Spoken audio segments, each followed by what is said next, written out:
ये कहानी एक ऐसे बाप के बारे में है जिसने अपनी दौलत अपने बेटे को दे दी और अपनी बेटियों के हुकूक को नजरअंदाज कर दिया। इसके बाद जो हुआ वो हैरान कुन था। इस शख्स ने अपने इकलौते बेटे को अपनी बेटियों पर तरजीह दी, अपनी सारी जायदाद और पैसा इसे अपनी जिंदगी में ही दे दिया। यूं अल्लाह के इस हुक्म को नजरअंदाज किया कि अपनी औलाद के दरमियान इंसाफ करो। बीवी के इंतकाल के बाद बाप ने महसूस किया कि इसके बेटे और बहू के रवैये में तब्दीली आ गई है। उन्होंने इसके साथ सर्द मेहरी से पेश आना शुरू कर दिया। एक दिन तो नौबत यहां तक आ गई कि बेटे ने इसे घर से निकाल दिया। इसकी सबसे बड़ी बेटी ने आगे बढ़कर अपने शौहर के साथ इसे अपने घर में जगह दी। वहां इसे बहुत इज्जत और कदर मिली। वक्त गुजरने के साथ बेटा माली और जज्बाती तौर पर मुश्किलात का शिकार होने लगा। इसे एहसास हुआ कि इसकी वजह इसका अपने वालिद के साथ बुरा सलूक था।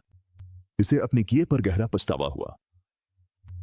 इसने अपने वालिद से मुआफी मांगी और वालिद ने मोहब्बत से इसे मुआफ कर दिया।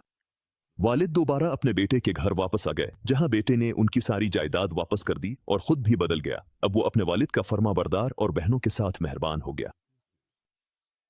बेटे ने सीखा कि वालिदैन की इज्जत करना जन्नत और खुशगवार जिंदगी का रास्ता है।